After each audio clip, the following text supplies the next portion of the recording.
All right, making sourdough. To start off, you need, actually you just need salt, flour, and the sourdough starter. Now the sourdough starter I keep in the fridge, but you should leave it out for a bunch of hours, like overnight or something. And when it's ready to go, it's at room temperature and it's kind of frothy and it's got a really nice smell to it. So that would be the sourdough starter. So to start off, you need 270 grams of water at 90 degrees Celsius. So I just use I put the hottest water of this thing that we make on the furnace and put that in there. So again, 270.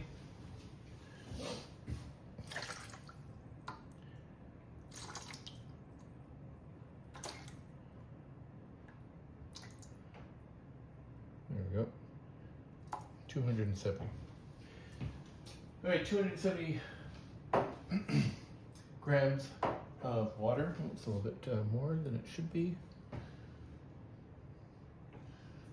There we go.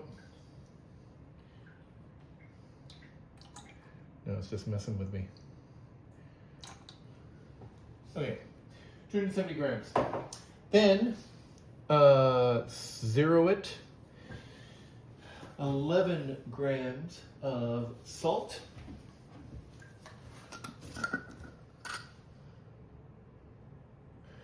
I put the salt in to mix it up with the water so it gets into everything when we add the starter. There we go. And mix it.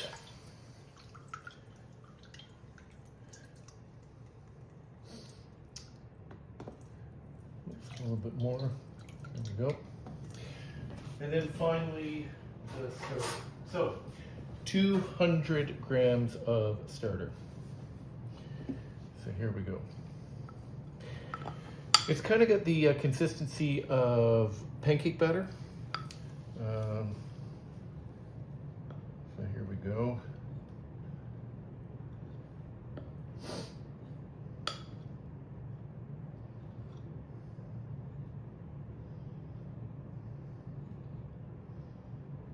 Where are we at? Oh, we're getting close to the end. Holy cow.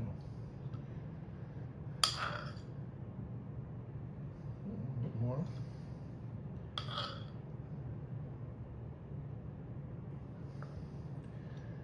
A little bit more. Come on. There we go. So 200 grams of starter. I don't have much starter left, but I will add to it pretty soon just to keep it going. So with this, I'll just bring it over a little bit and just mix it up. So when you're mixing it, it doesn't need to be mixed too much. It just needs to be mixed enough to break up the big clump of starter. And yeah, just gotta wait to kind of flow to it. There we go. So it might have a couple of clumps in it, but it doesn't really make a difference. All right, so that's the starter. Now, after that, we add 400 grams of flour. So again, zero it again. And start putting in 400 grams of flour. Now the flour I use is, like I said in the email, I use it from from Bulk Barn, the hard unbleached flour, if I'm not mistaken. But if you can't get that, then just use just regular unbleached flour. You don't need to get the stuff for baking or anything, because that has something in it that kind of messes things up, and I can't remember what it is. So, 400 grams.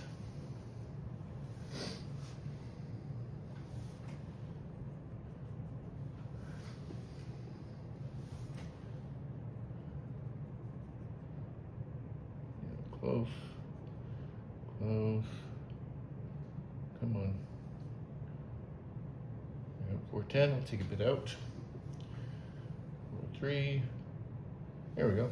400 grams. So that is 400 grams of flour in with the other flour and the starter, or sorry, the water in the starter. And I tend to start with just tapping it down with the fork, just to get things going a little bit. Mixing it up.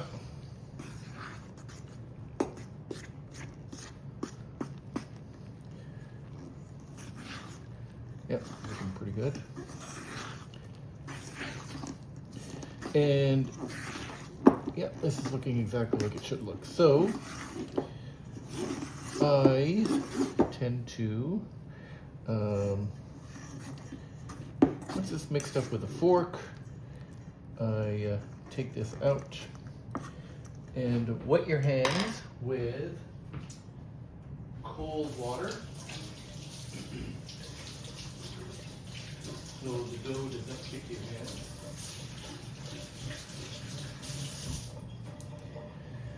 And just give it a mix with your hands. Now, the texture. Mike, the guy I learned this from, he calls it shaggy. So it's a shaggy thing, and it's really easy to break apart because the gluten hasn't formed yet. So it's kind of got a shaggy texture, that's what he calls it. And that's exactly what you want for the time being.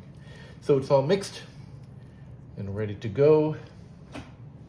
So after this, you just have to give it about 15-20 minutes to start forming the long fibrous gluten. So cover it with a tea towel.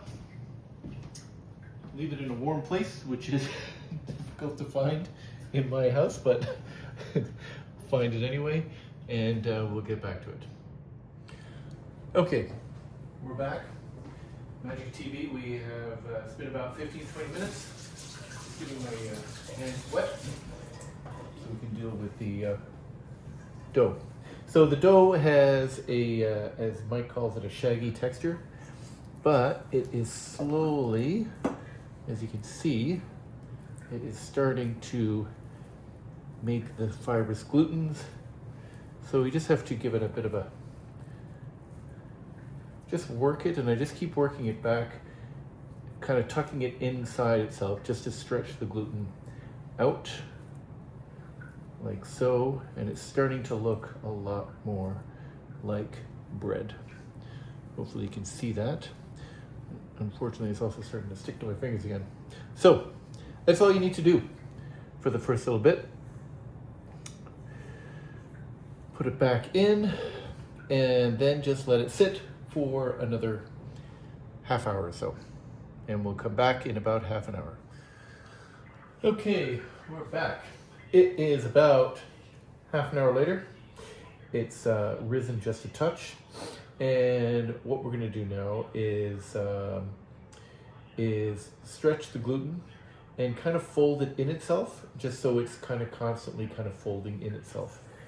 So the bottom, you can see that it's really looking great now. So what I typically do is stretch it, fold it under, stretch it, fold it under, stretch it, fold it under.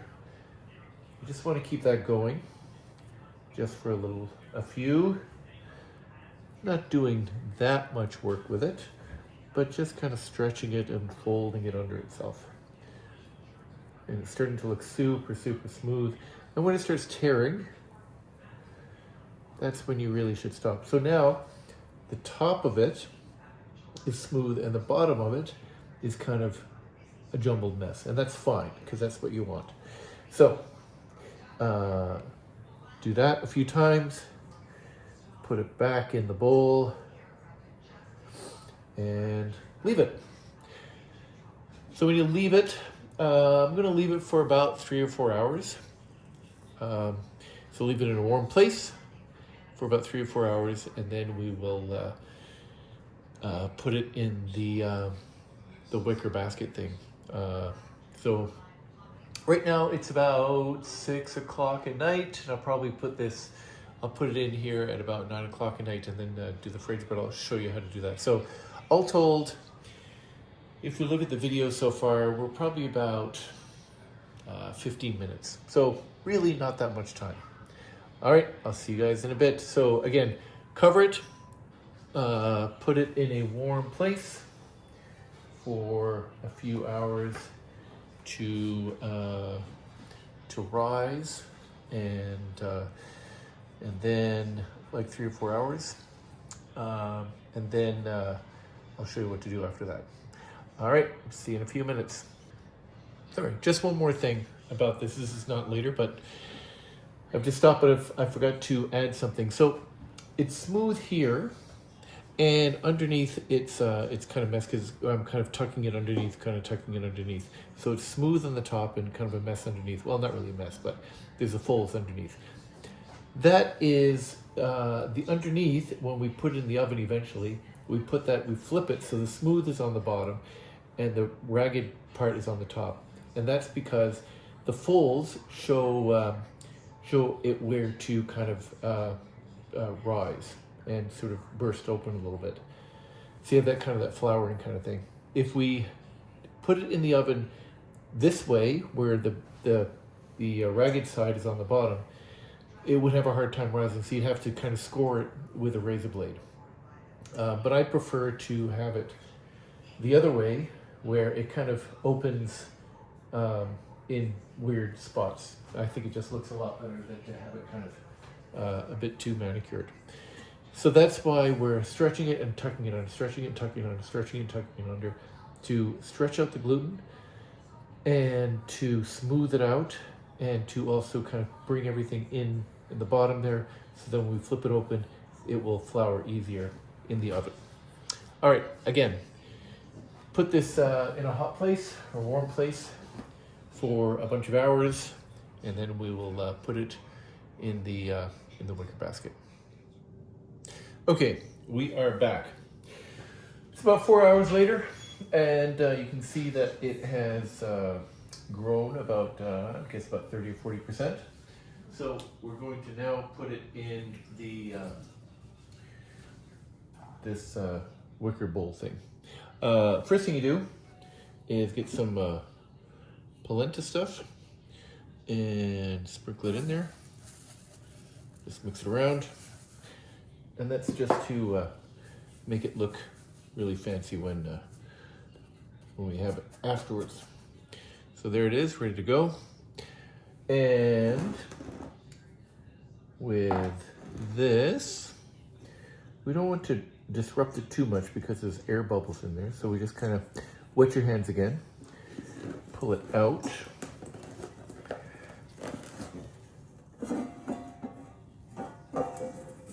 And re-tuck it if you need to. Remember to keep the smooth side on top.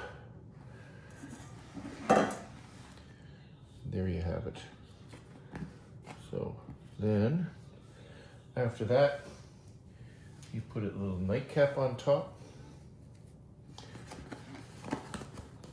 There we go. And then throw it in a plastic bag. Seal it. And then throw it in the fridge overnight. And when you wake up in the morning, we will get it going then. Talk to you soon. Okay, it's morning, and I've this pot has been in the oven for about half an hour, warming up at 475. So now just get the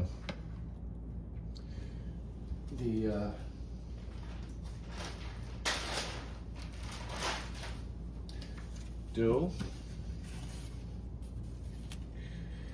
As you can see, it's been in the fridge overnight. It's risen a little bit. Wet your hands.